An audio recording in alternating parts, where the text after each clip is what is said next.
Hello guys, চলো আজকে আমরা একটা 3D ম্যাজিক ভিডিও বানাবো, ম্যাজিক আর্ট করব। তো তার জন্য আমি আর্ট শুরু করে দিলাম। এই যে একটা আর আর বানাচ্ছি আমি। আরটাকে প্রথমে আমি তার বাউন্ডারিটা ক্লিয়ার করছি। এই ভিতরে ভিতরে ওইগুলো বাউন্ডারি ক্লিয়ার করে নিয়েছি। ক্লিয়ার করে নিয়ে এই যে নিচে একটা আমি বিন্দু দিলাম, সেখান থেকে প্রত্যেকটা কর্নারে এরকম টান আমি দিয়ে দেব। প্রত্যেকটাতে আমি এরকম টান দিয়ে দেব। টান দিয়ে দিয়ে এই টান দেওয়া আমার হয়ে গেল। কর্নারের সাথে এই বিন্দুর সাথে মিলিয়ে টান দিতে হবে। টান দিয়ে দিলাম, বাস। এখন আমি ওইটাকে কিছু কালার করব, যেমন যাতে অরিজিনাল বোঝা যায় যে এটা উপরে উঠে আছে, উপরের দিকে আরটা ঠিক উপরে আছে, এরকম একটা বোঝাতে হবে যাতে অরিজিনাল বোঝা যায়। তার জন্য কিছু আমি কালার করব। কালার বলতে আমি এই কাঠ পেন্সিল দিয়ে, আমার হাতে কাঠ পেন্সিল আছে, আমি কাঠ পেন্সিল দিয়েই করছি। কাঠ পেন্সিল দিয়ে করে নেব কালারটা। তো দেখো আমি এখন কালার করছি। ওইটা বাউন্ডারিটা যাতে সুন্দর করে আগে লাইন ক্লিয়ার করতে হবে, বাউন্ডারি বাইরে যাতে বার হয় না, তাই সেরকম বাউন্ডারিগুলো আগে ক্লিয়ার করে দেব।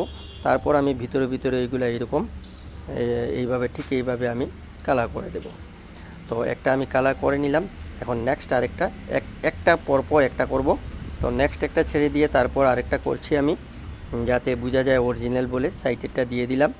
এখন আমি ভিতরে কিছু ইয়ে দিয়ে দিলাম যাতে বোঝা যায় উপরে উঠে আছে অরিজিনালিটি, এটা আনার জন্য আমি দিয়ে দিলাম। তারপর আবার রাউন্ডটা আমি ঠিক করে দাগ দিয়ে দিয়েছি। যেহেতু আমি উড পেন্সিল দিয়ে করছি, কালার পেন্সিল হলে এটা দিতে হতো না। কালার পেন্সিল তো নাই আমার কাছে, তার জন্য উড পেন্সিল দিয়ে করছি, উড পেন্সিল দিয়ে করছি।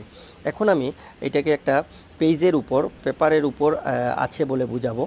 তো তার জন্য আমি ওইটা পেজ, আমাদের খাতার যেগুলো পাতা থাকে সেই রকম আমি বানাবো ছোটো করে। এই যে প্রত্যেকটা আমি টান দিয়ে দিয়েছি।